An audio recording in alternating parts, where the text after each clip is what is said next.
So, George, bonjour, merci bien.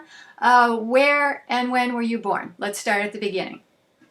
Well, I was born in East Cleveland, Ohio on January 12th, 1938, at around 7 o'clock in the morning.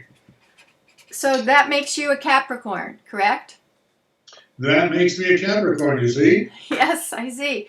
So do you feel like someone who's grounded, hardworking, maybe can be stubborn at times? Does that apply to you or not? I'm not terribly stubborn, but I am a workaholic. There's no question about that. But I love what I do. So it's a matter of um, part of my working policy or habit, I guess, is the people I'm working with. I want to make sure they have the things that they need to do next. So, for example, today I got a set of game cards that I'm working on with a woman who's translating. We have a game on ecology, and she's translating it into Slovak for a local organization that's interested in ecology. So she has to have that by Wednesday. So that's top priority when it lands. And I spent most of the day editing those things and working with the graphic images and so on and so forth. I have over 100 games on not ecological per se, but on social issues as well as various cultures around the world. And are they mostly board games? Well, it began as a board game, and then it turned into a card game because the people who were doing training and teaching couldn't, if you take a board game along, 6 or 8 people can play. If you have a box of 500 cards, you can distribute them and you have 20 groups playing, okay? So it went from board game to cards, and now it's online, and I have somebody working on a more sophisticated app for delivering it online so that people can actually customize, according to the target group and the learning objectives they have, they can pick the information they want people to discuss. The great thing about the games is that they basically get people to share their stories and connect with each other. When I first designed the game, it was as a reaction to the Workplace 2000, and all of a sudden diversity became a big issue at the end of the 1980s. And so we designed this board game, and we suddenly realized, well, board games are nice for families, but trainers can't put 5 of them in their briefcase and take them with them. So it moved on to that, and we just kept developing new games about different cultural subjects and cultural areas and groups, diversity areas, and so on. And now we're very much into my latest game, the one I'm working on currently, is on toxic masculinity. So give us an example of a question or an exercise in that game so we have a feel for how this works. Can I share my screen? Sure. Okay, how do I do it? It'll say share screen down at the bottom. Let's see, more. It has 2 little squares. Share screen, okay. Share screen. Screen. I wish I could speak English. Start sharing. Okay, then I'm going to go over here and pick out one of the games. Let's see here now. We'll go to my file on diversity. Come on. There we go.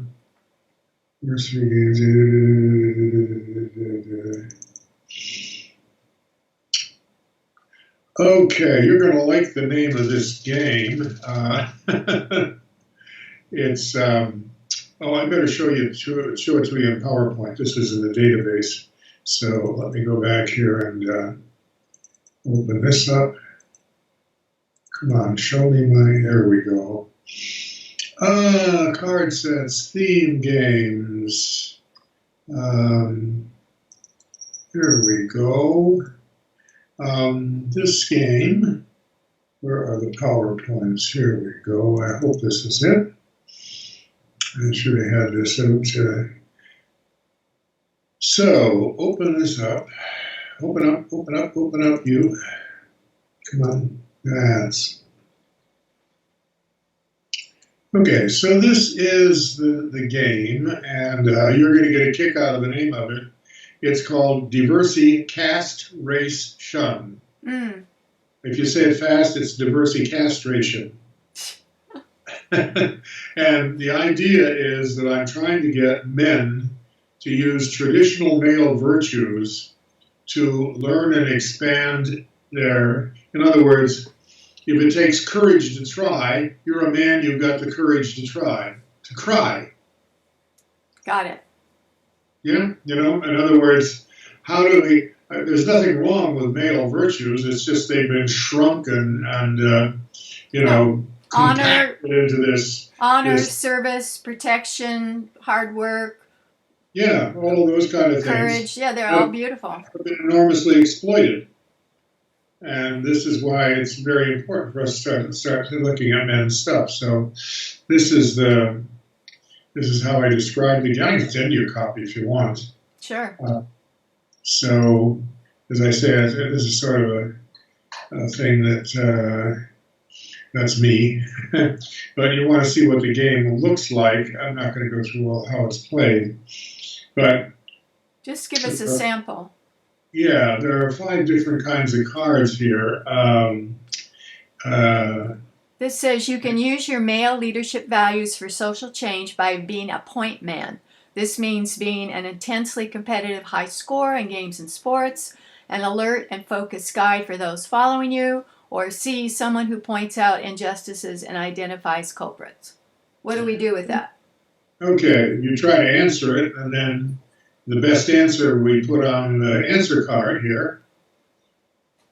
As while other answers may be part of the behavior of a point man, if used constructively, the term originally designated the cowboys who rode at the leading points of either side points of a herd to keep the animals from falling into an arroyo or other dangerous terrain. Today, we can use the male value of alert leadership to guide and protect where needed. So, if you chose the best answer, you get 3 points and add to your score. Got it. Okay, so that's one kind of card. It's called choice. It's about behavior. And then let me get down here to the second category of cards. Okay, these are quotes, okay? And sometimes they're poems, sometimes they're, I try to pick relative. Let me find one that I think you might. Let's see, uncertain. Who's one of my favorite people here? Usually, how many people play in a group? Is there like a good chemistry of like 6 people, or how do you usually? Yeah, we play 4 to 8 people max. Okay. When we play online, we try to keep it a little smaller because. So here we have earthquakes, thunder, fire, and one's father. It's the order of things to be most dreaded. Japanese saying. So these things illustrate either advice or situations around masculine values. Let's see. Let's take it out. Let's see what this one is. Regardless of political positions, the underlying ideology of male dominance means that power and influence tend to flow toward the most abusive men in any given organization. Comment from Jude Ellison. Okay, so these cards. Somebody reads them, they comment on them, other people discuss them with them. Okay. Then the next kind of card is a risk card. Let's see here. What do we have here? Your friend is angry and depressed. Over a drink, he confesses to you that in his culture, black men have been abused as a minority, but now, in his part of the world, demographics foretell a decline into minority status for white men in the foreseeable future. He fears that he and his sons are headed towards social abyss. You imagine you're the person facing this guy. What do you want? How do you react, think, feel about it? these create great discussions because they're all real situations. So let me see if I can pick another one here. While many women complain that men don't do their share of chores around the house, you do as much as you can. Your partner both appreciates what you do, yet slightly resents your invasion of what she sees as her domain. This is an interesting dynamic that's found in so many relationships. You know. So anyway, that's the third kind of card. The fourth kind of card is what's called a share card, and let's see here. What are we going to do? Oh, this is a simple one. Identify for your group about a man who has contributed to your sense of gender identity and self-esteem. If possible, tell a story about this, how this happened for you. Right. And then the players react with either sharing their experience or in some other kind of way. So, is there a facilitator for the group? So if someone is not sharing, they can draw them out, or someone's dominating, they can kind of slow them down? Yeah, depends. I mean, these are designed in PowerPoint for playing online. But when we play these games every Thursday night online, and we have people from all over the world, with 5 continents regularly playing. And I have a set of people who have played and are experienced, so one facilitator for a group of 4, 5, 6 people. And that's the way it's done. When people are playing in a training room with paper cards or with the app, which we hope we're going to have developed soon, when they're doing that, then the trainer or facilitator can walk around and make sure that things are going okay. And look for problems or people who are stuck or whatever, depending on the size of the group. I mean, I've had groups all the way up to 2,000 people playing at one time. So I had a whole team of facilitators walking around. So that's so here's another one, for example. We sometimes speak of men sizing up each other.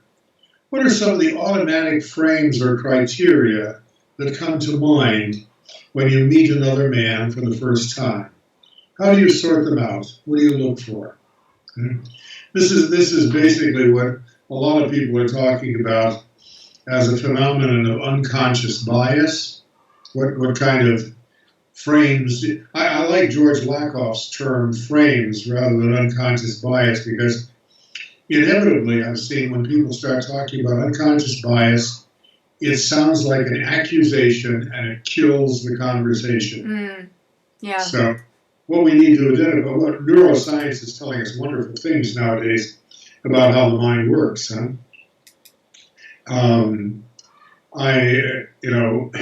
Interestingly, I'm running for president of an professional organization that I belong to. And there's a young woman candidate for president with me. Then the vice president is a woman who has extremely amount of ability in European affairs, European Council, and so on. And a black man who's living in Spain, who's from Senegal. Then,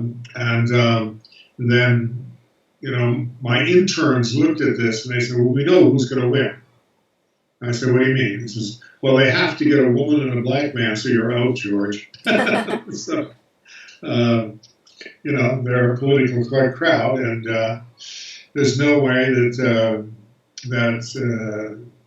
at least if people don't think on another basis, if they let the automatic system run, it works in many different ways. It works both for this is, one of the things we need to know about cultural values is that they can be used well or they can be used in a deadly fashion. Right. So is the toxic masculinity part of the Cultural Detective series? In the Cultural Detective series, there is one of the items on women and men values system, okay? And I wrote this with another colleague, and we identified 2 sets of values and so on. Is it a book or a pamphlet or a game, or what is it? It's it's a small. Originally, it was a small paper pamphlet that had. You want to see it? I'll show it to you. Yeah. Hold on. Let me. So see where I have to cook this up from. I think I need to go to. Where is the? Is that it? What's the? OneDrive. Yeah. Okay. Open folder, and there we go. Cultural Detective. This is going out of business, unfortunately, but it was a very good thing for a while. But the person who did it has now. It was ultimately put online, but what I'm going to show you is the original paper version, Women and Men PowerPoint. Okay, here we go. Okay, so this is the cover of the thing, and basically, as here's facilitator guide. Oh, wait a minute, is this the facilitator guide? Yeah. Okay, I want the other one, I think. Yeah, okay. I didn't see that. No. Yeah, here's the participant guide. Okay, so this is what the people get, whether they're getting it online or whether it's in this is the original paper version. So, there's a little welcome of how does this work and so on and so forth. A little bit about culture and how it works, introduction to the cultures of men and women. I mean, I can send you this. Yeah, that would be good. Can I dump this onto Skype these days like you can on? I don't know. Probably. Chat. Okay, chat. Let's see what happens if I try to just dump this on there. Yeah, looks like it. Okay, thank you. So I want to go back to your origins so I understand the foundation for your thinking. So you said that you were the child of immigrants and that you were surrounded by languages growing up, and that's part of the reason you speak Spanish, French, German, English, French, a little bit of other languages. So tell us about that. Well, actually, that's why, but not why, in the sense that when I was growing up, I was basically second generation. Okay, my aunt was born in Europe. My father, her brother, was born in the USA. Can you go back to you and stop sharing screen? Oh yeah, sure. Sorry. Let me see here. What do I do to do that? Stop sharing screen. Stop sharing. There we go. Yeah. Oh, great. Perfect. Good. Okay. So your father wasn't an immigrant, but your aunt was. Yeah. Well, the basic issue was we were living in the Western Reserve, that in stretch Ohio. of northern Ohio there, which was very, very much Anglo-Protestant power system. And so, we were the hunkies. We were the immigrants, and like anybody who's in that kind of situation, you do your best to pass. You were Eastern Europeans, mainly? Yeah, well, Central European. My grandfather on my mother's side was Polish, but there was no Poland at that time. His favorite statement was Poland was crucified between two thieves, Germany and Russia. So he grew up, he was a traveling cantor, and then he got nailed into the Russian army where he became a professional blacksmith. Wow. And so that was one side of the family. Then my other side, my other grandfather was a court tailor in Vienna who came to New York to study fashion and decided to stay. He already had some family over here, and then he brought his wife and my aunt over here. And his name was not Simons, but it was Simonovich. And we got real tired of me calling him Simonovich, the son of a bitch. So when I was born, my dad deliberately changed it. And that's, that was one of the passing items. The other one was that my parents and grandparents could speak to each other in the native language, okay? However, they insisted, do not let the children speak these languages because they'll be punished for it if they have an accent or speak the languages. So don't teach them the old country languages is what my grandfather was insisted on. At one point, when I was maybe 8 or 9 years old, I asked my grandmother to teach me some German words, and she did. And so anyway, maybe the fact that it was forbidden fruit made me very interested in languages. And I went to a classical education, okay? At that time, we had 4 years of Latin in high school and 2 years of Greek. Was that a parochial school? I mean, that wasn't a public school, was it? This is high school now I'm talking. Yeah, it's not, no, it was private. But I can still, one of my very favorite poems is a poem from Sappho, which I can still recite in Greek. Classical Greek, I mean. The best I can do with contemporary Greek is read the menu, maybe. It doesn't help to know classical Greek for that. But then I just had good profs in German.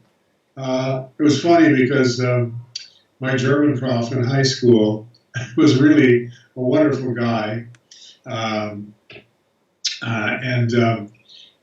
he was in his 80s, okay?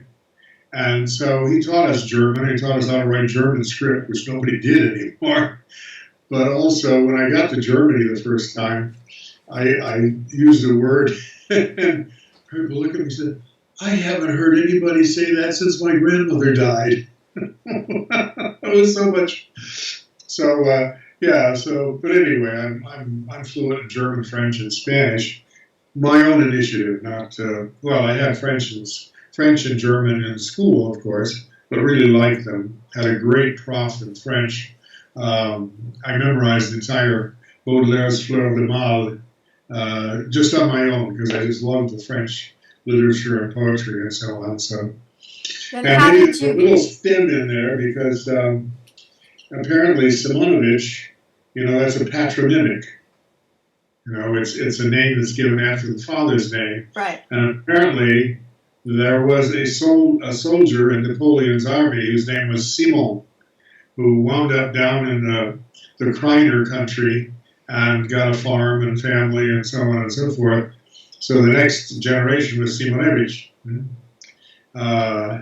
that stayed because they gave up the patronymics.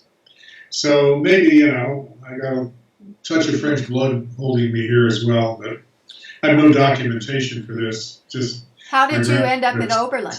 You were an undergraduate at Oberlin? No. I was a campus minister at Oberlin, and then they offered me a position as a house director and teaching in the human development program there. So that was an interesting place to be. I worked at Case Western Reserve similarly before that. Where was your undergraduate degree? My undergraduate degree? I went to actually two places. I went to a place called St. Meinrad in Indiana, which was a Benedictine monastery with a school attached to it. And then I went also to a place in Ohio in Wycliffe called Borromeo. And that's where I got my bachelor's degree in philosophy and minor in English and so on. Then you went to UCLA for your master's? No, for my master, what happened with my master's thing was while I was working at Oberlin, I got a fellowship, a Danforth fellowship, to go and get master's. I went to Notre Dame University on my own, summers, to get a master's degree. It was in the history of religious ritual, which was very fascinating stuff. plays very much into cultural stuff.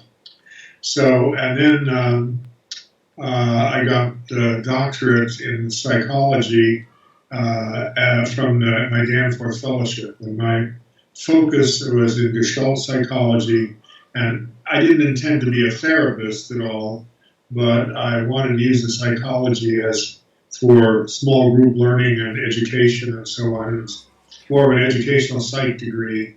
I mean, I had to do all the stuff that the people do the therapy thing too. But, When I think of Gestalt, I think of sitting in a chair and you act out a part that was in your dream or that kind of thing. But give us a better definition of what the approach of Gestalt therapy.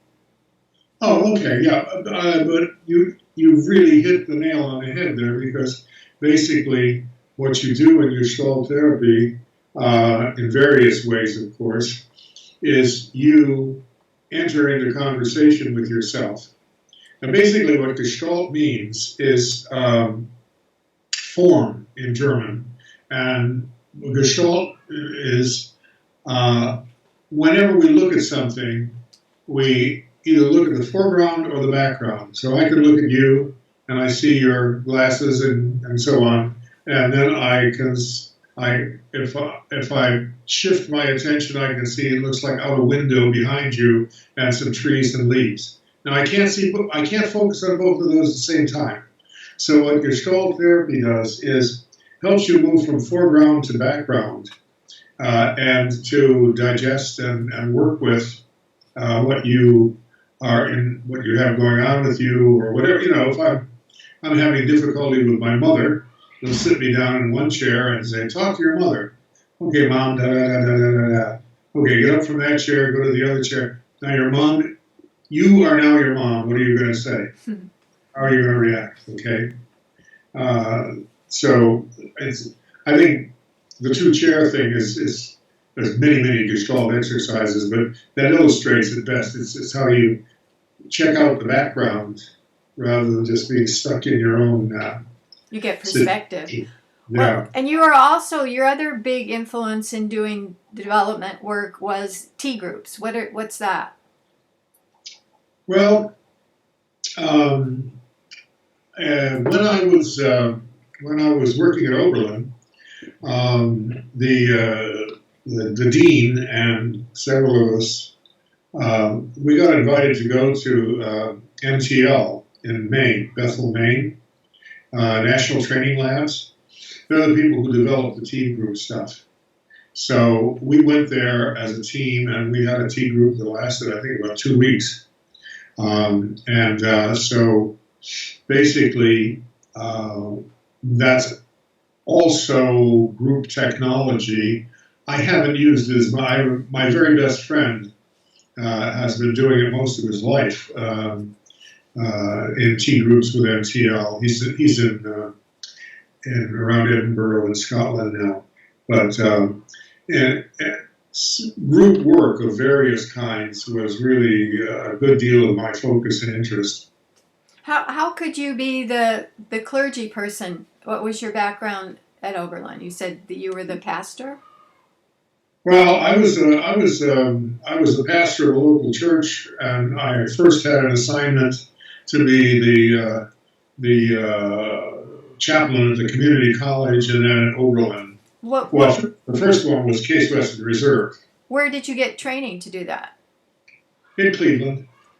So in St. Mary's Seminary is the finishing school for that process. What denomination was your training? Roman Catholic, yeah.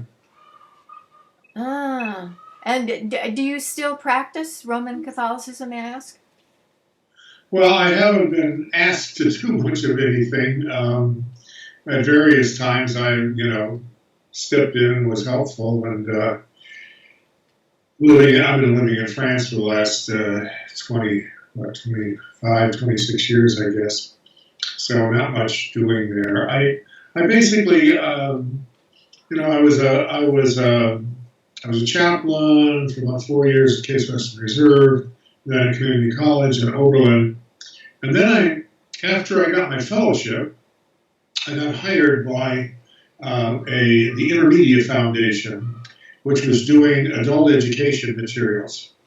And so I got about 3 years of work with them designing training materials that were used by over 3 million people. It was a very, very interesting experience. We started creating educational videos, and the wonderful things about it, we were in Santa Monica, California, so we could get all kinds of aspiring actors for nothing to do our videos, and some pretty good actors as well as the aspiring ones. So that was an interesting experience. And after that, well, while I was doing my doctoral work, that was at University of California, San Diego, okay? And while I was doing that work, I made the acquaintance of a group of German students who were studying there, and they were very upset because they were the university psychology department apparently had gone totally Rogerian, Carl Rogers stuff. And they wanted other kinds of stuff. And when they found me doing Gestalt kinds of things, I made some friends while I was there doing that. And they invited me to come to Germany. And since I had decent German, I would do Gestalt groups in Germany. And it was a fun time because basically it was the hippie generation in Germany. So we lived on a Wohngemeinschaft, one of these big old farms where everybody, the group was... It was like a hippie commune. What we call hippies in the United States, okay? But of course they were more organized because they were German, which is part of my background too. But it was the Beziehungskarussell, the relationship merry-go-round is what they called it. There was only one bed for 30 people. It was just a big long thing along the wall, so you could cuddle up to whoever you wanted to at night. Those were the days, my friend. We thought they'd never end. And then how did you get it?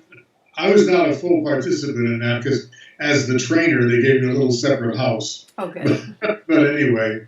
How did you get involved in doing a men's group with Phil McCrillis near the Bay Area? Well, let's see. Let me see if I get this chronology correct. For some reason, Phil had a project. I was back in Ohio after leaving California from that job. I was back in Ohio doing some, sort of training, consulting, starting up myself.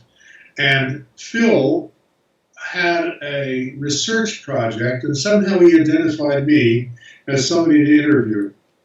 So as he was making his rounds, he came through Ohio, and we got to talking about all this kind of stuff and relationships, and it was what I call the adolescence of the feminist movement. It was really, really, guys were going crazy because, my wife doesn't love me anymore. I think my secretary wants to kill me. My daughters are very critical of everything I do, da-da-da-da-da. What decade is this? This is, let me see, late 70s, 80s, My mind is not precise on exactly the dates, but in any case, we decided both of us would do some research on how do we handle this problem as men for men. And I researched and interviewed a whole mess of people, Phil did the same kind of thing. And so he says, let's do this sort of stuff. So I moved to California. And we started the Hidden Valley Center for Men. And our primary product was How to Love an Angry Woman. It was a weekend workshop, which we tried to use training approaches that were appealing to men, like we were teaching their golf swing, not their psychology. And so we taught them behavioral stuff and practice that sort of stuff. And it was quite successful. I'm really pleased with that. And we kept learning, the dynamics of what was going on. What were some of the techniques? Like if the man is sitting on the couch watching football and the woman has the baby in one hand, is cooking dinner, talking on the phone, and she says, "John, what are you doing sitting on the couch? You're a couch potato. I need you. I'm angry." And he goes, How do you tell that guy to deal with her?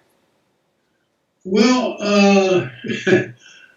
good question. What you need to do is see. So we didn't start so much. I mean, the cases came up again and again, but we started with what are the things that are missing for women. And I have a whole book on men and women partners at work, which is basically the stuff we did with these guys that transformed it into the workplace.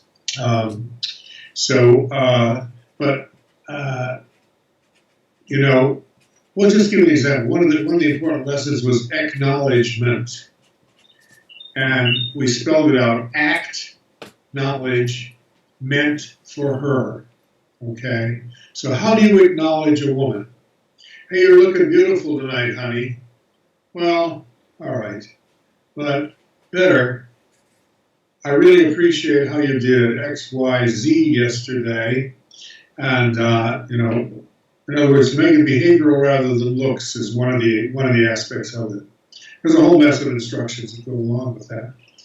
How to give feedback and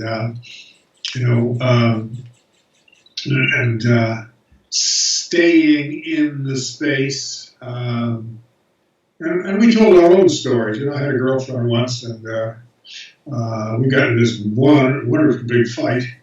And this was in February in Ohio. And I said, well, I'm out of here. So I just walked out and slammed the door without even taking my coat. And I realized the car keys were on the table. So I lost that one. But so, we looked at the situation as how do you stay in there and stay safe? And, the other side of this is really, we also have to have some sympathy for the men in that, okay, the guy leaves home at 6, he comes home at 5:30, and he sits down, we had newspapers back then, or watches some television. He has no time, no energy time left. And that was the structure. The women got stuck with this, and the guys got stuck with that. And, feminism has helped women to liberate themselves quite a bit from these kind of things. While at the same time, nobody's doing anything for men. I mean, that's an overstatement, but, Warren Farrell, my buddy Warren, wrote this book on the boy crisis. You've probably seen that. Yeah, I've talked to him. Oh, you talked to Warren. How's it? And I've read the book. It's been a few weeks since I've been in touch with him, but... yeah, and Gordon Clay was another friend who had a wonderful center out there working on the father wound. And I'm still in touch with Gordon. We just talked the other day. He's gone hippie though. He's got a big long beard. I don't know if you've seen him recently. Yeah, I interviewed him too. What other skills do you give men to deal with an angry woman or just a partner besides a specific acknowledgement and praise? Well, some of the things have become, in the meantime, pretty standard stuff, like active listening. Okay? Extremely important. It was brand new back then. And so that was part of the thing. Remembering, mark your calendar so you don't forget your anniversary, her birthday, the things, I know guys who keep track of their wife's menstrual cycle so they can trace her moods and that kind of thing on the calendar. Oh, yeah, we didn't do that one. Didn't do that one. No. But the other thing was, the really important thing, I think, was men having a place to share with men about this sort of stuff. Okay, I remember before one of the workshops, there was a guy who had planned to come, and his wife or his girlfriend, his wife, called me up and said, listen, I want you to know that my husband shouldn't be doing this kind of angry woman stuff because I'm not angry.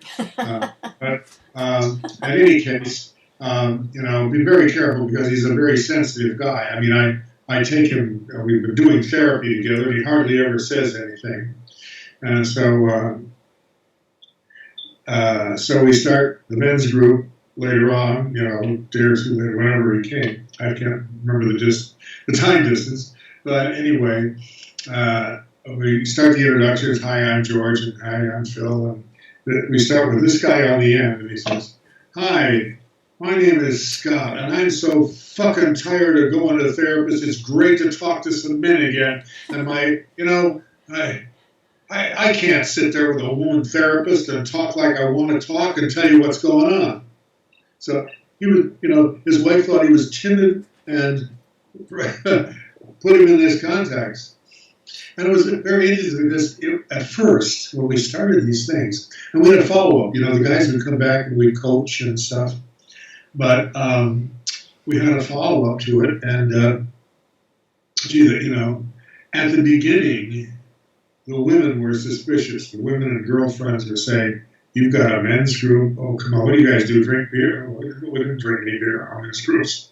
And at any rate, after a few weeks, the women started saying, Charlie, remember tonight's your men's meeting? It meant two things. One, he gets out of the house, and one, he's been a better guy for me to deal with as a result of this. Yeah, it's probably softening to know that you're understood and supported. You can relax a little bit. Yeah, but it was like, the women were after us saying, you should have women coming to these things. And I said, we're not invited to the feminist meetings. A typical example is Phil and I were doing a workshop someplace a little further south from us. So we were using a hotel meeting room, and the guys are going at it, and all of a sudden the door opened, and this woman comes in with the coffee tray, and all of a sudden everything goes totally quiet. Nobody says a word. And the woman couldn't even speak English. She was Hispanic. So anyway, as soon as she left the band, right back up again. So, those dynamics needed to be experienced to be recognized. What do you see as you do men's groups in different countries? Do you find there's, like, you could have a blindfold, not listen to the language and be the same issues? Or how is it different in different countries where you've done the groups? There's been slight differences. We did Wie liebt man eine wütende Frau in Germany a few times, How to Love an Angry Woman. And it was very interesting because it seemed like the German guys were much more domineered by women, okay? Wait, who was the women or the men were more domineering? The women were domineering in relationships. And, two things I remember is one of the things was that almost all the women insisted that men pee sitting down. Oh, so they wouldn't make a mess. So they wouldn't lift up the toilet seat or whatever, this is really something, And I had a cracked rib. I was at somebody's party one time, and this woman I didn't know walked right up to me and slugged me in the rib. I had a cracked rib. She just walked up and says, "So wie ein Mann." You're just like a man, I was talking about the man stuff, and she walked me. Wow. It was quite a surprise. Anyway, but then, I also did all the groups in. They weren't specifically focused on men's stuff because the groups in the Wohngemeinde, the commune is the word we use, in the commune, were dealing with their own issues, each other's issues, their relationship issues, and so on and so forth. But that was quite, it wasn't unisexual. It was mixed groups almost always, yeah. What do you observe in terms of French men and women's interactions? Well, good question. I have not been training in that kind of stuff here in France. Mostly I've been doing cultural stuff, you know, how to work with Chinese people and how to work with da da da da da da. Though we have been, there's this strong focus recently now, of course, on diversity and inclusion and that kind of stuff. But I think, I don't know, I find that relationships that I'm familiar with work quite well. Some things are a little bit different. I guess it's happening in the States too. I have a woman here who is the secretary of my professional organization. I recruited her about 15 years ago, and she has 2 kids. And well, we celebrated their marriage last week, and and I was teasing both of them. They came over. They like a couple of my recipes. They just live in the building next door, so. I make this laksa, which is a Singaporean curried soup, seafood soup, which everybody just loves. So we were over here talking, and they said, well, we're going to get married. And I looked at it, and I said, well, you know, I am a psychologist by background. We don't do a lot of therapy, but I want to ask you, are you sure that he's the man for you? Are you sure she's the woman? They've been together for 20 years, 2 wonderful kids. Wonderful relationship. What about, the stereotype is the French man has a mistress and that's kind of accepted, and I think there's more criticism of feminism because you shouldn't be man-hating. What do you see in terms of those kind of stereotypes? I see a lot of that.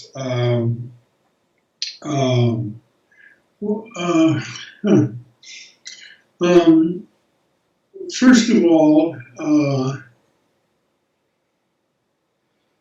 French communication is a little bit different in the sense that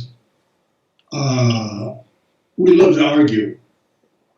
Okay, I'm saying we because that was also in my background, but you can have a 10-minute loud argument with somebody, and it's just an argument. It's fun. Then you go away, and you learn something, they've learned something, and so on and so forth. And the hands are going and up in the air. Well, you got to go a few miles east of here to Italy to get really the hands going. Yeah. So often, if you're not French, it sounds like, oh my God, what's going on with these people? But they're very frank. That's where the French word comes from, frank. The Franks. I don't know. I live in a very multicultural place. The people above me are from Morocco.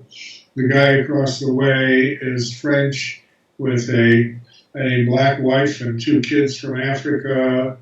The people at the end of the hallway are Dutch, and the guy downstairs who knows a lot about IT is Vietnamese. So even here on the South Coast, one of the problems of saying I'm from France, they say, "Oh, don't you just love Paris?" And I say, "Well, Paris is 6 hours away, but I go there sometimes." So, what do you see about French relationships, other than the people I know, and what do you see in terms of a men's movement or a women's movement in France? I don't see much. I belong to a group in Paris, well, virtually these days, which is basically expatriate women from the Sista circle. And I'm one of the 2 guys who's been invited to be a part of that. And they are very much activist, more on the bigger issues here are racial and ethnic, okay? Particularly the ethnic stuff, because we have all this whole history with North Africa, and down here,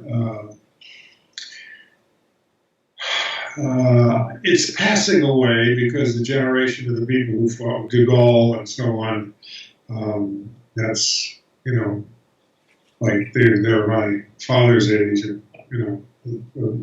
born over 100 years ago. I mean, I'm an old guy, but anyway, there's still a group I think that meets as the descendants of the pieds noirs, the Blackfeet. Pieds noirs was a term used for the folks in North Africa who fought with the French and wore the black military boots as a result. So pieds noirs is the thing. Is it still true that it's accepted for a man to have a mistress? Oh, I thought that was only American presidents who did. Oh no, that's right. Well, when they buried the last president of France, the mistress and the wife stood side by side, saying goodbye to him.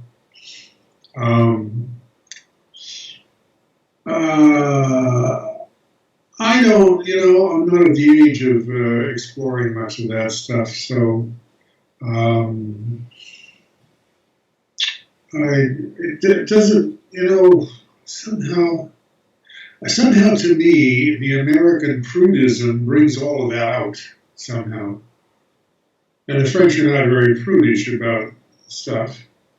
I don't say that they're any more promiscuous than anybody else, but you don't have all of these, terrible.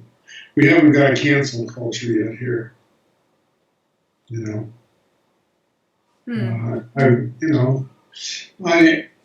So one thing about, for men as well, I mean, right now the political situation is such that we dig up all the dirt we can on somebody. I haven't lived a perfect life, and I think I've learned some things. And in the American system, there's no way for a person to repent of their sins and be accepted at this point. It's a very strange phenomenon going on now, If you were in a sort of fundamentalist church, you could say, Jesus is my Savior, and here's all my sins, and I'm faith, and I'm washed clean, I don't know whether that was very well accepted or not, but, So the level of scandal is proportionate to the level of prudishness, I think, in the United States. Oh, that's interesting. If you're training people to trade or do business or whatever with China, do you find gender differences? I mean, do you approach a Chinese man differently than a Chinese woman in how you communicate with them? Oh, there's all kinds of stuff, but what we're learning nowadays is that in the global market, you never know exactly what to expect. We talk about here are the traditional roles and values and so on and so forth,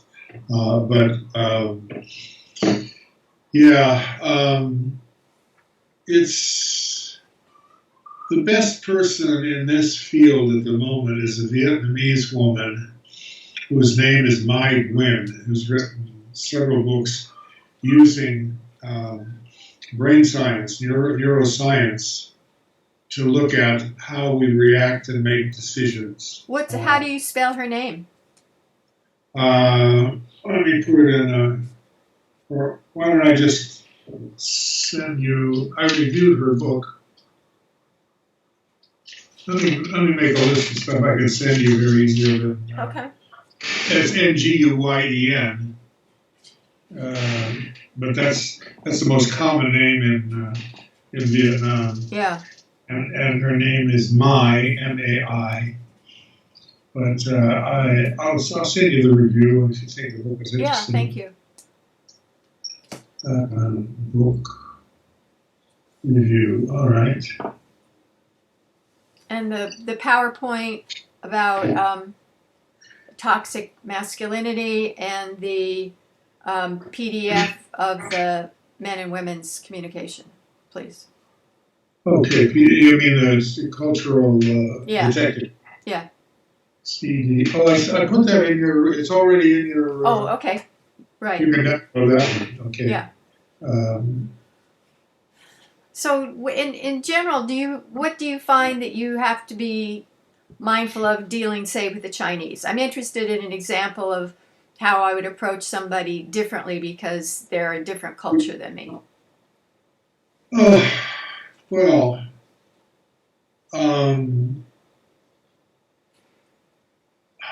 where to start with all that kind of stuff? We have a game on China too, by the way. Good. But it's.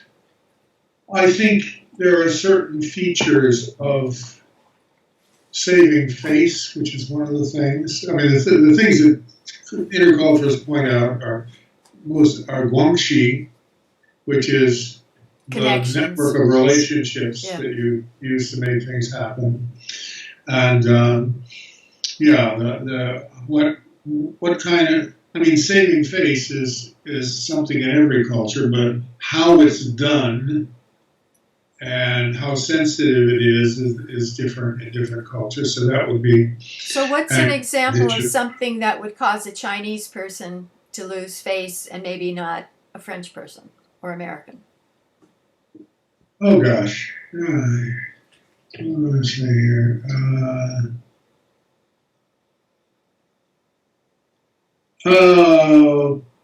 Contradicting your boss. That's an easy one, in front of somebody else, particularly, Whereas, in France we can fight it out. In the United States, it depends, I guess, on what kind of leadership you have. But I think I've read that Chinese, maybe Japanese, tend to be more indirect. You just don't go and say, "Hi, I'd like to make an offer of blah blah blah." You have to kind of establish rapport and I don't know whatever else. You don't just go to the target. Oh yeah, well, I mean that's. I'm not a super expert on China. I didn't write that game, but this is true in a number of cultures where how much time do you need to spend making the relationship work depends, okay? And for example, you will have in a variety of Asian cultures particularly, the fact that, okay, I made a contract with you, okay? As an American, when the contract is up, I may throw it open for bids, okay? In a relationship in a number of Asian countries, basically, we have worked to create a working relationship, so now we work out how we'll continue this after this happens, And I mean, this is true in a lot of places. For example, in Brazil, if you're an American and you show up to a negotiation with a team of lawyers, the Brazilians are going to say, "Who the hell are these people? What are they doing here?" And then who gets to speak? Who are you dealing with? I teach negotiation a lot, and one of the issues is who's the decision maker. The decision maker may be 20 miles away in his office. The people who are negotiating will negotiate, but whatever they negotiate, they got to take back to him or her and come back to you with is that going to work or not work, or so on and so forth. So in many cases, the big issue is how much time. How much time do you need? What's the sense of time? I mean, there's so many things around that if somebody is late for here in France, you set a time and you expect people to come 10 minutes, 15 minutes. If it's a social event, it might be half an hour, 40 minutes later. okay, than the time you spent. But you begin to realize that's just a target, and you begin to realize, and part of the not being prompt is we don't want to impose on you. You're getting ready to receive us as guests, so we'll let you do what you need to do. Well, I taught workshops in Japan, like meditation and spiritual stuff, and the faux pas that I made were like sitting on a desk in front of the classroom. Putting my bottom on a desk was considered really impolite. Yeah. Well, that's a whole mess of stuff. I mean, one of the negotiation courses I was teaching, I worked for the Philippine Management, the Asian Development Bank in Manila for about 6 years doing negotiation and stuff. And this was fascinating because I have a dozen people in the group, but maybe only 2 from the same country, and they were all dealing with people from other countries. So we just started brainstorming. What are the things that happened to you that didn't work? One of the wonderful stories of this guy says, well, I came in and I sat down with the chief here, and all the people were surrounding him. And then all of a sudden, he sent everybody away. And he looked at me and he said, you may not cross your legs in front of me. Okay. What nationality was that? It was, I can't exactly remember. This is a couple of years ago. It was somewhere in Central Asia. But at any rate, the guy said, oh, okay, thank you for letting me know. And then after he put his legs down, they called all the people back in. So, and you never know in the negotiation process. The basic issue with negotiation is, what are my needs and can I get them met? What are the other person's needs? Can I meet them? Well, the other person's not always telling you his needs, So when I do a wonderful, funny exercise especially when I do it with students at the university.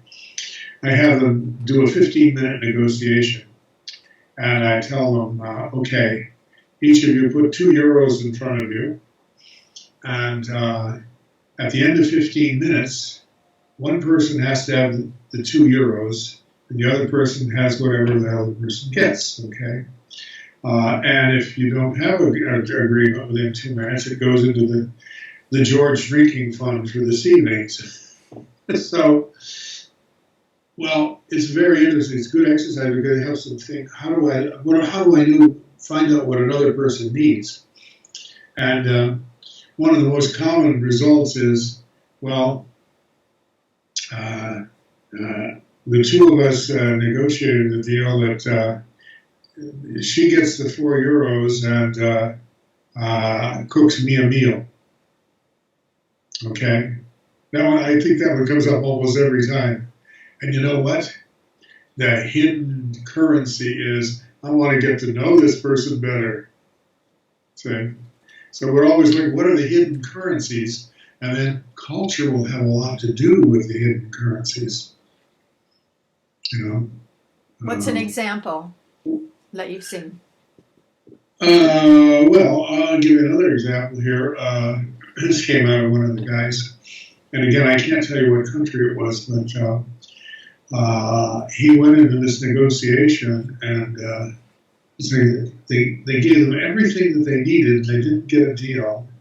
And then he discovered that this guy was running for office. And someone said, well, he's got to look good.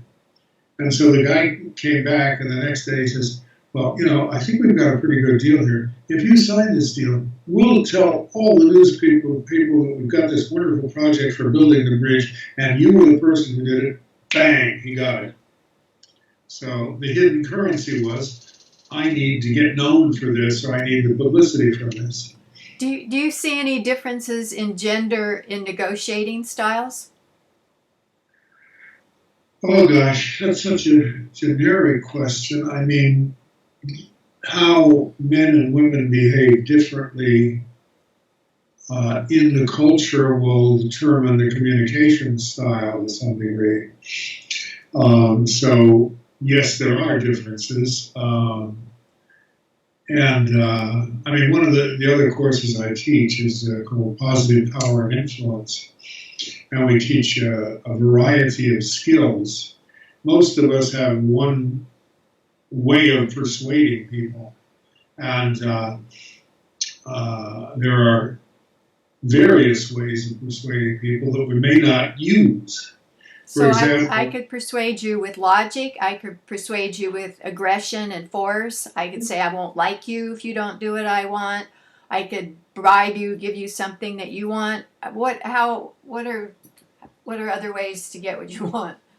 Well, first of all, yes, logic, okay? And logic's good if the question is logical. You say, I propose we do this because of A, B, and C. Here's the evidence, okay? Now, not all situations are like that. So there may be a situation in which I have to say, now, I want you to be home from school on time.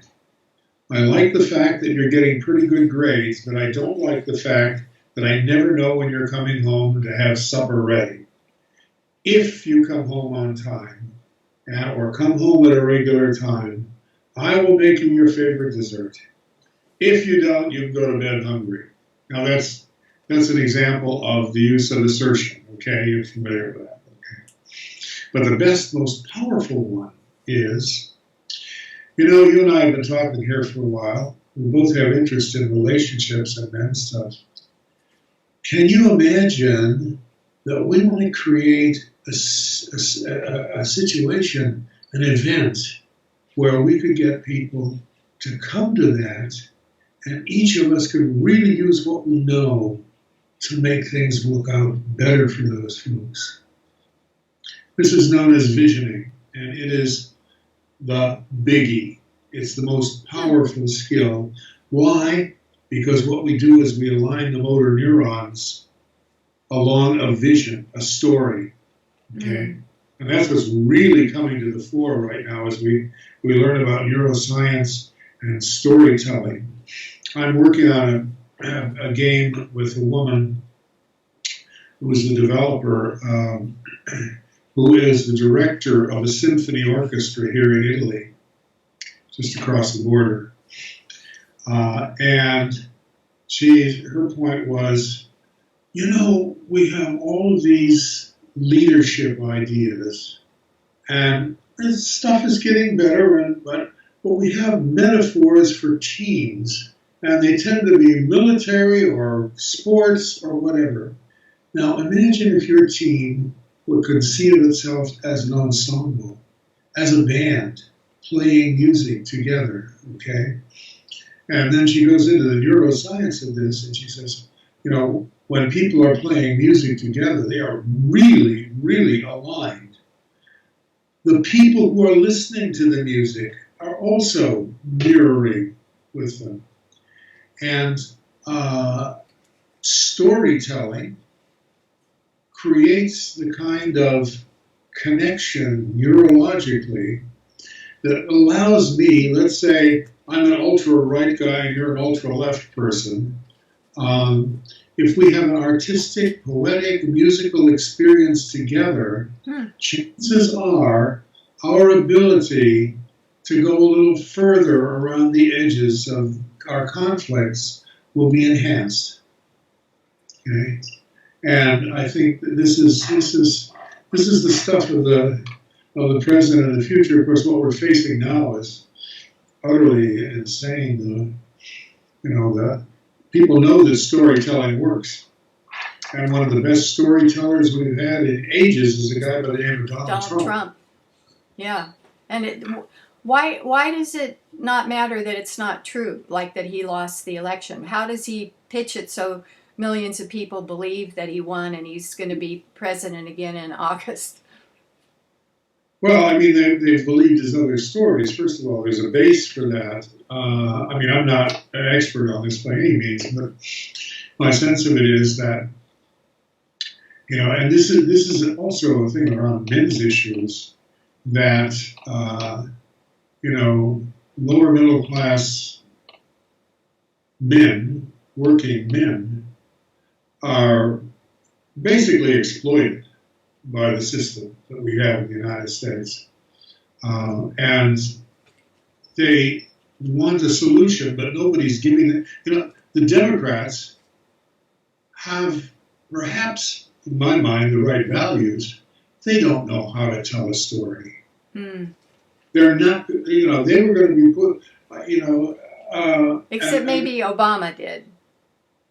Yeah. But still, I don't know what's going to happen with it. I mean, because the level of conspiracy theories and fake news and stuff has never been experienced at the level we have it now with all the technology and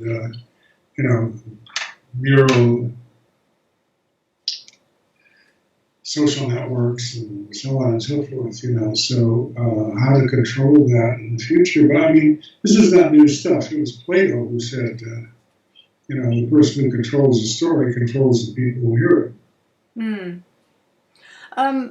I'm in the discussions with men that I've been having, a lot of them say that women have superior verbal skills. They're more able to deal with emotional conflict, and that's physiological, that men are more likely to get flooded by an emotional disagreement. So there's a physiological basis for miscommunication between men and women. Do you agree with that or not? Well, I don't know I mean, to me, this is largely cultural, but culture is embodied in reality and in the kind of things that we have. How we react to each other. Women will keep us. Women kept complaining that men only know anger. Okay, and but the fact is, men can interpret men's feelings in ways that women can't. That's okay. It looks like anger, but if you're savvy about this, it looks like anger. But is it disappointment? Is it dejection? Is it rejection? Is it there's all kinds of things in there that the loud voice may bring out. It's the tool for it's not that men don't feel emotions. No, they do, They're it's human. What they're allowed to let out according to the traditional value imposition of the values is sad. So, do you think that's because capitalism wants men to not feel, so they'll work in inhumane situations? Is it imposed, or is it something physiological?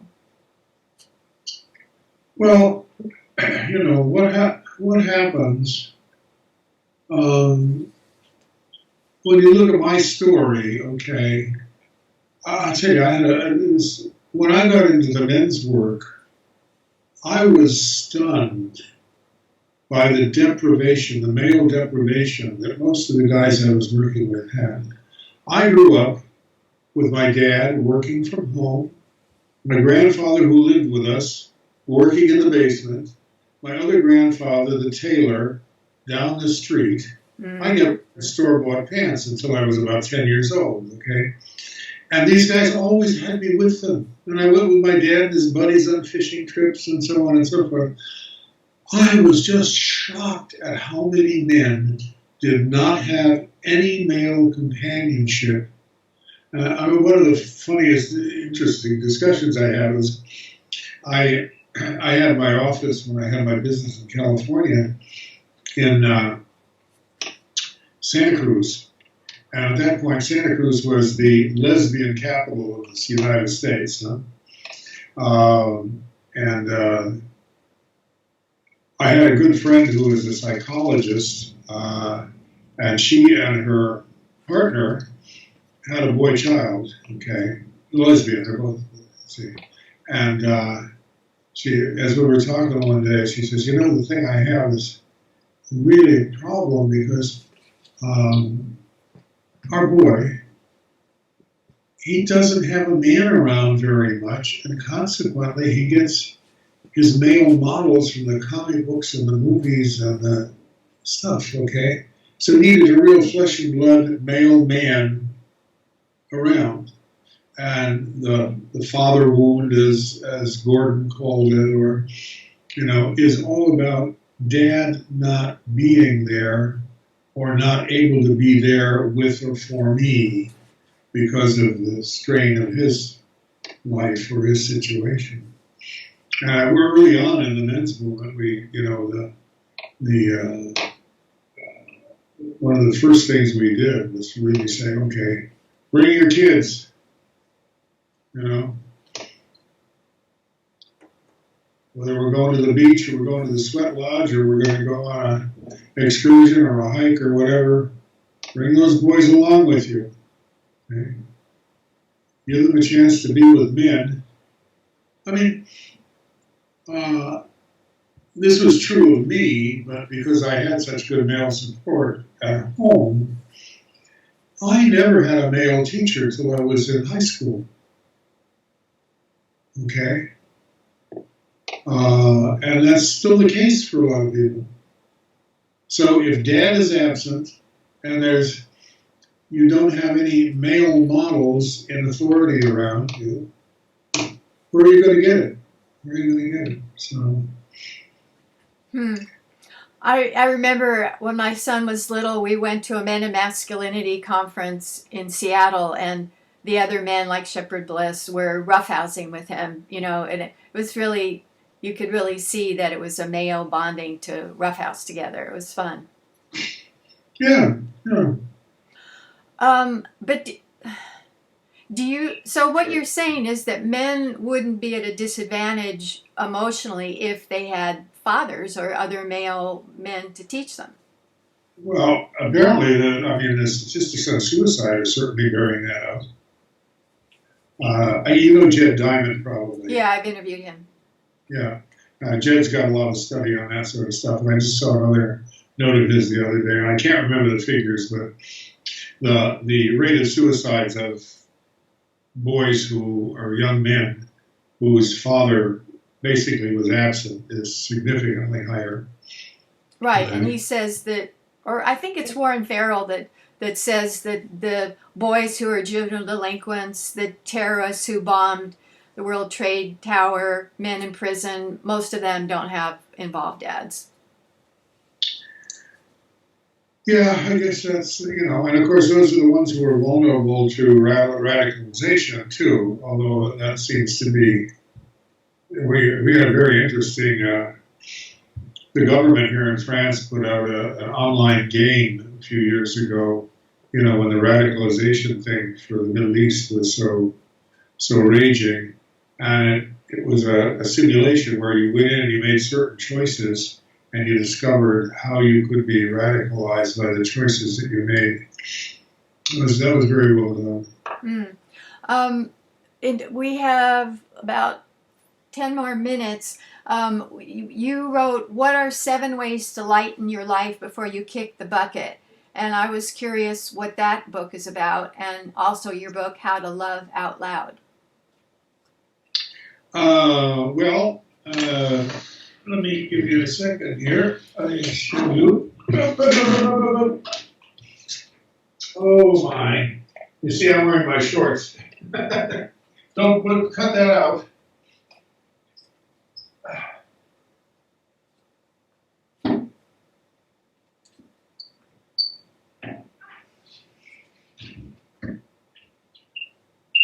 This was a book that my best friend and I wrote. His name is Walt Hopkins. And it's looks like this. Okay. 7 ways to lighten your life before you kick the bucket. Yeah. And fundamentally, you know, we've been friends for 40 years, okay, on several continents, and worked together in all kinds of ways. But basically, we like to play with words. And in the introduction, there's I don't know, you can see it, my men's group down there. Oh, yeah. And Walt's surrounded by his folks, dedicated to the folks we love, our parents and our men's groups. And fundamentally, we just talked about what are the kinds of things that are going to lighten your life before you go. And we came up, both Walt and I love playing with words, okay? So what you get here is things like chuck it, throw it away. If you don't use it, chuck it, throw it away or give it to somebody who can use it, okay? Shuck it, which is, shuck it is like corn, you know? Get rid of the useless stuff and really enjoy the tastiest part of it, okay, or the oyster or whatever. And then there's fuck it. And fuck it is when you get older, people say, well, he hasn't got anything to do. Why don't we give him this or this or this?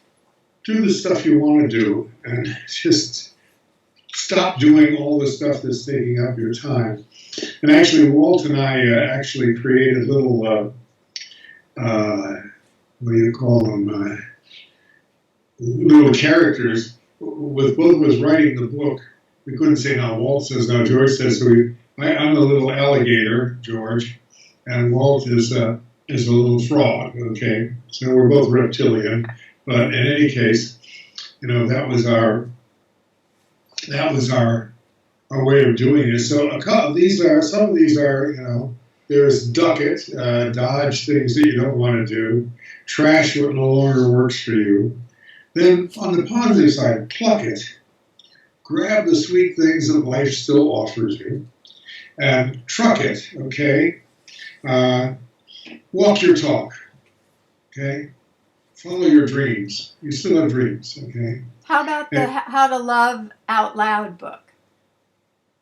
Well, that's that really doesn't describe it, but I have it. Where is it? I've got it under someplace. What did I do with it? I just had it out the other day, and we were. Oh, here we go. Thank you. Maybe. Well, I'm not going to waste time with it, but it was a book of poems that I wrote. How Big is a Person? Okay, and that was on the subtitle, Loving Out Loud. Actually, it was a Christmas present that I sent to my friends, and then my publisher said, "Hey, this is good stuff. We'll put it out." Oh. So it actually got published. Great. But this is 1970s, I guess. What about you in terms of long-term romantic relationships? Ain't got none. Was that by choice or? Well, not really. Well, I'd love to have a good companion. I work a lot with young people. I have interns living in my extra apartment here and stuff and so on, so company's okay. I was married once, and that was because the woman who was a very good friend of mine didn't have health insurance, and I was working for a company that offered it for her. So it was what they say to a degree here in France, a mariage blanc, marriage for some other reason than marriage. And I've had a number of relationships. I don't know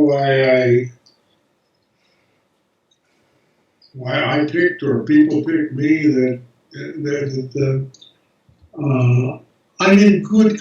I mean, I just talked to a woman who was my sweetie back in the 1970s. I'm not at odds with any of the people with whom I've had more close or intimate relationships, but maybe it was, I guess part of it was I traveled too much.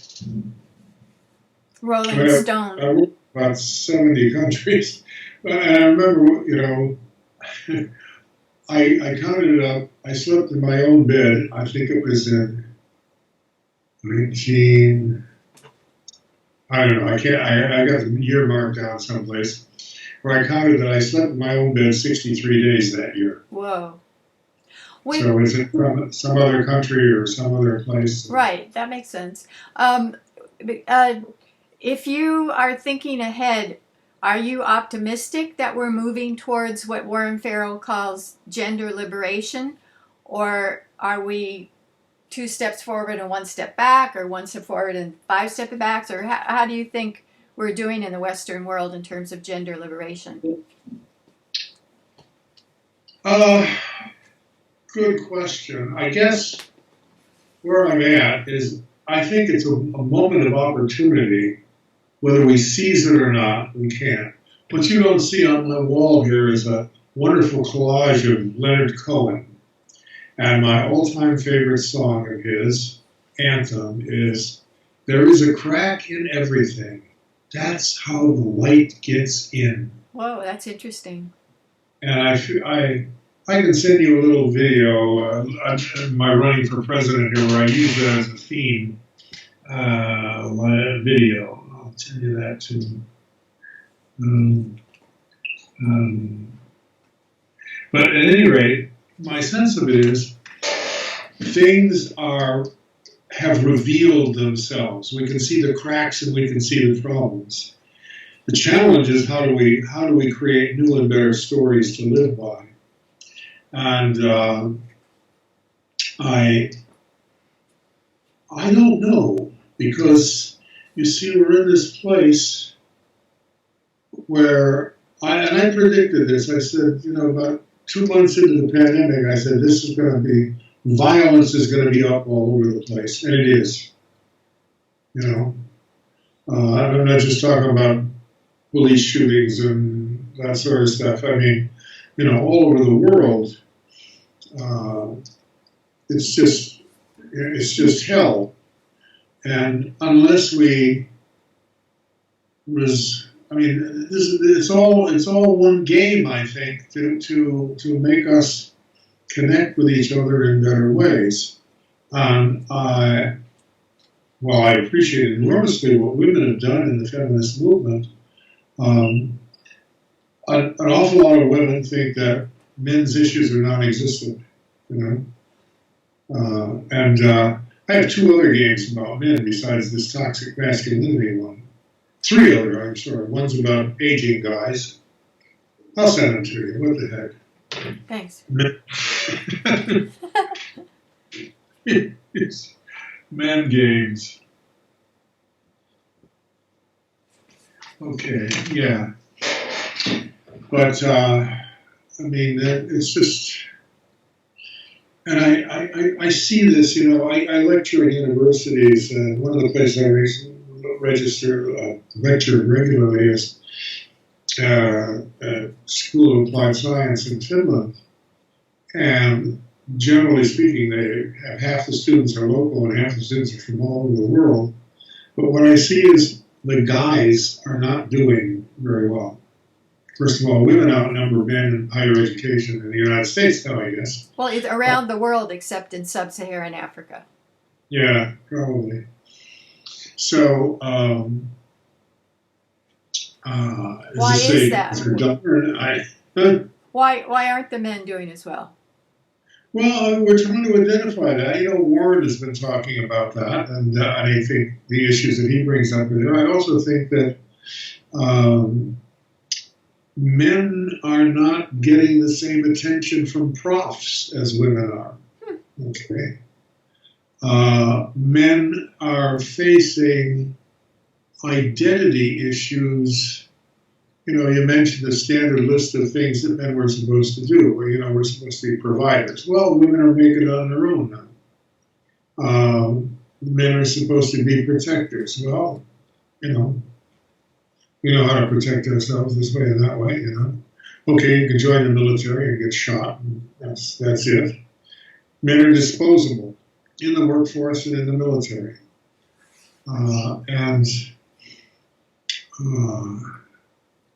I mean, it's one thing to wonder. I mean, as I have my interns here, I say to myself, what are these young folks going to do? We used to be able to give career advice. Now, since the pandemic, we haven't got the slightest idea what's going to happen. We have to create a new story and make it work. And we haven't done that yet. So what's going to happen to these young students, 22, 23, 24, who I work with here in graduate school or just graduating? If they were my kids, I'd be scared to death for them. I'm scared to death for them anyway because they're my kids, because they work with me. Right. So we have 3 more minutes. Anything else that you would like to make sure we discuss? Gosh, I don't know. We went all over the place. I'm glad you're going to edit this, and there's some useful stuff in there. I hope so. Anyway. Oh, definitely. Yeah, I think in terms of men's stuff and my own stuff. I mean, to me, the issue is as I say, I wrote a game about aging, and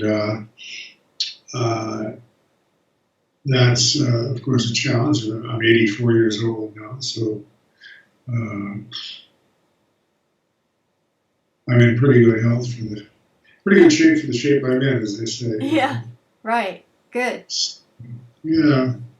Well, I'm happy to talk to you anytime. I don't have to use up the last 3 minutes unless Okay. if you have another question. It's fine.